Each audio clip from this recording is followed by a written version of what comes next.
Aries, hi! Welcome to Mr. Queen PH at ito ang inyong money reading, career and money reading for January 2024. This is a general reading, just take what resonates. Watch your Sun, Moon, Rising, Venus for other messages. And thank you sa lahat ng mga sumusuporta dito sa ating channel. Just a reminder, gamitin nyo lamang ang reading na to bilang gabay. And pa-follow, like na rin ang ating Facebook at TikTok. Lahat po yan, Mr. Queen PH. And please check out my Shopee. Available ang mga protection and prosperity items, bracelets, zodiac sign bracelets, and many more. Link on the description. Okay, let's see, Aries. What's up sa inyong kaperahan ngayong January 2024? The Alchemist. Meron kayong mga aayusin, no? Pagdating sa finances ninyo, may i-organize kayo, maaring magsusimula na kayong magsulat ng mag-monitor ng mga gastos ninyo. And then, mayroon kayong aayusin na pwedeng bad habits pagdating sa pera. You are healing. Kung ano man yung mga bagay na alam mong hindi nakakabuti sa'yo pagdating sa pag-handle ng kaperahan mo, lalo na yung very impulsive pag gagastos ng pera. You're starting to heal that, no? Oo. Kaya siguro ngayon, ino-organize mo na, meron ka ng certain budget. It's like you are growing, no? Kumbaga, nagmamature ka sa pag-handle ng finances. You have the 9th house. Yung iba sa inyo, maaring may mga binabasa kayong libro, meron kayong mga inaaral na mga techniques on how to improve your finances by saving, by investing, by having multiple streams of income, no? Yung maraming pinagkakakitaan. Kasi, gano'n naman talaga eh.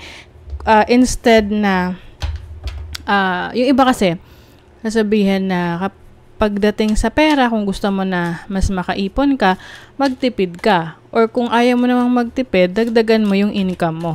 Di ba? Oo. So, some of you naman may opportunity kayo to work abroad. At makakabuti yan sa inyo, lalo na kung kayo ay talagang desidido, no, sa pag-work sa ibang bansa kasi mas makakaipon kayo doon para sa iba. Yes, organization talaga. You are arranging things. Meron kang mga maaring may nagme-mentor sa'yo, no? Tumutulong sa'yo kung paano mo mas maayos yung ma-handle, ma-manage yung pera mo. May support. Yes, you are building your finances ngayong January. Meron ka talagang disiplina sa sarili mo ngayon. Maaring yung iba sa inyo nagkaroon ng challenges sa relationship ninyo with your person. Kaya parang naging hindi kayo masyadong motivated pagdating sa career ninyo. Syempre, career natin yan, nagpapasok ng pera, no? Yung iba naman, pwedeng nagkaroon ng problema sa pera sa inyong romantic partner. Oo, yung iba pwedeng inutangan kayo ng partner niyo tapos di na kayo binayaran tapos nag-break na kayo. So may involvement ng pera. You're very generous din kasi. And I think madali kang maawa sa iba kapag nangailangan sila. Kaya lang pag ikaw naman na yung mga ngailangan, paano na, no? 'Di ba? Tapos hindi naman sila tutulong. So, be careful. Okay? Hindi lahat dinideserve ang iyong generosity. So, let's see your overall energy for this month. The Hierophant. You're really learning a lot. Maaring meron kang mga binabasang libro about financial management. May nagme-mentor sa'yo, may tumutulong sa'yo. Nag-aaral ka. You have the Devil card. Clarify siya ng the Devil card. I think this is about learning to control your impulsiveness. Yung minsan kasi temptation, no, na parang sige na, deserve mo yan, gastos ka na, deserve mo yan. Kaya lang pag natauhan ka na, parang, oh my God, ako rin pala ang babalikan ng pagiging irresponsible sa paggastos, 'di ba? So, I think, ito yung inaayos mo sa sarili mo.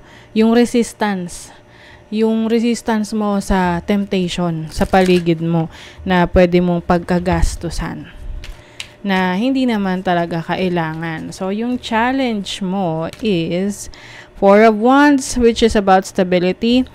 I think kahit na, yan yung focus mo ngayon, yan yung goal mo, ma-maintain mo yung stability sa finances mo. Challenge pa rin yan, lalo na kung marami ka talagang pinagkakagastusan. Pwede kasi iba sa inyo, kayo ay, breadwinner, no? Kayo yung inaasahan sa family. With the Ace of Pentacles, meron kang gustong i-pursue na business, bagong trabaho, or career na hindi mo masimulan dahil pwedeng kulang ka sa oras or sa resources. Pero kung gusto mo talaga yan, magagawan mo yan ng paraan or planuhin mo talaga kung paano mo siya sisimulan.